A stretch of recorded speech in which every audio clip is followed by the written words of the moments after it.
So a viewer has asked me to teach you guys how to weld up an exhaust pipe. I'm going to be using the term pipe and tube kind of interchangeably here. So I'm going to show you 4 ways to do this, one of which you're not going to do, you shouldn't do, one of which you're probably not going to do, but I'll show you anyway, and then 2 ways you probably will do. And so first we're going to show you the wrong way. First up is the no overlap.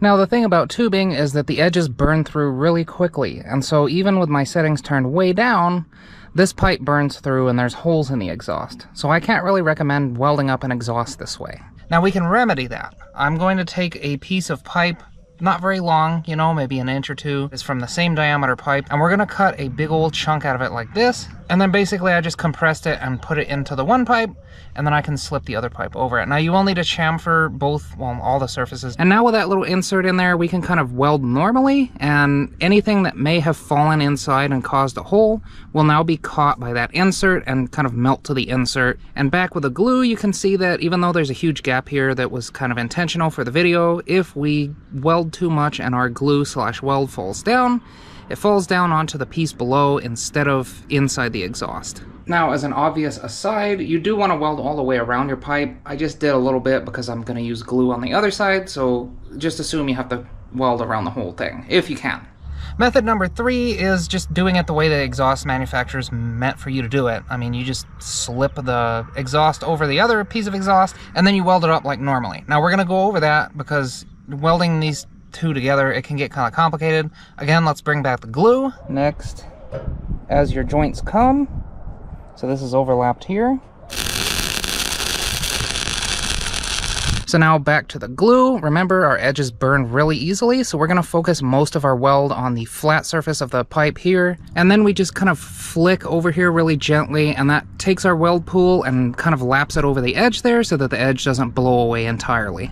And then the last way, the 4th way to do this, is kind of not the best looking, but you know what? If you got to do it, you got to do it. Remember, if you get your exhaust kit, it has a bunch of those 180-degree bends, which I don't use, but I keep them anyway, just in case I could use them for something else.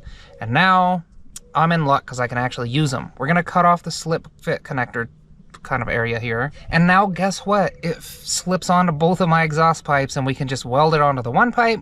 And then now that pipe is a slip fit pipe, and you can slip it onto your other piece of exhaust and just weld it like normal. My welds aren't the best because it's been a while, but this is just an example anyway. So that's about it. Now you know how to weld up an exhaust. I do recommend welding as much of an exhaust as you can outside of the vehicle because it's really, really hard to get 100% around the tube if you're welding it while it's in the vehicle. You know what I mean? Like if your pipe is like up there against your body of your car, how are you going to get up there and weld the top of it? So the more that you can weld outside the vehicle, the better. But you'll figure that out. That's all I got for you. I hope you enjoyed the video. Hopefully it was helpful. As usual, you be good while I'm gone. I will see you next time. Have a good week.